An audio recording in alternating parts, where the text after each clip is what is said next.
Jean-Luc Reichmann, le présentateur de renom va prochainement fêter les 12 ans de son programme phare sur TF1, les 12 coups de midi.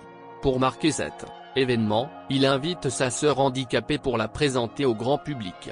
Le jeudi 30 juin dernier, Jean-Luc Reichmann a été convié par le magazine Le Gala pour une interview. Cela est dû à la célébration des 12 ans de son programme télévisé Les 12 coups de midi.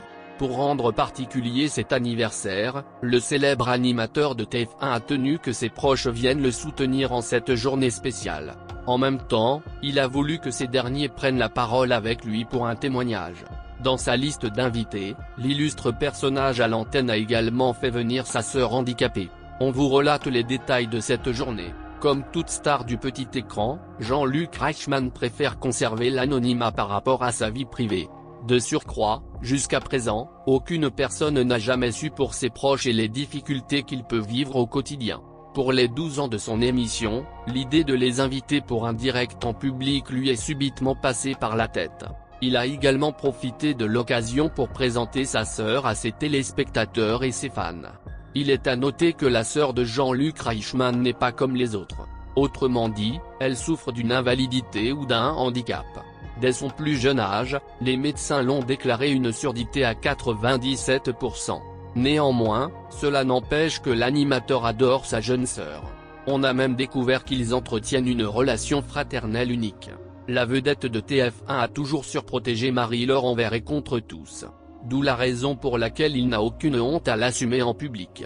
Son seul souhait dans la vie est de la réintégrer dans la société. Il est à noter qu'il est assez difficile pour une personne invalide de regagner sa place dans la communauté. Jean-Luc Reichmann le sait mieux que personne. Avec son complexe d'autrefois, il a failli ne jamais se dévoiler en public. Il est à noter que ce dernier avait une tache sur le nez dont il avait énormément honte. Depuis que sa carrière à l'antenne a été un franc succès, il a recommencé à reprendre confiance en lui-même. Il souhaite pareillement à Marie-Laure. Ainsi, il s'est fixé comme objectif dans la vie d'aider sa sœur à dépasser ce cap.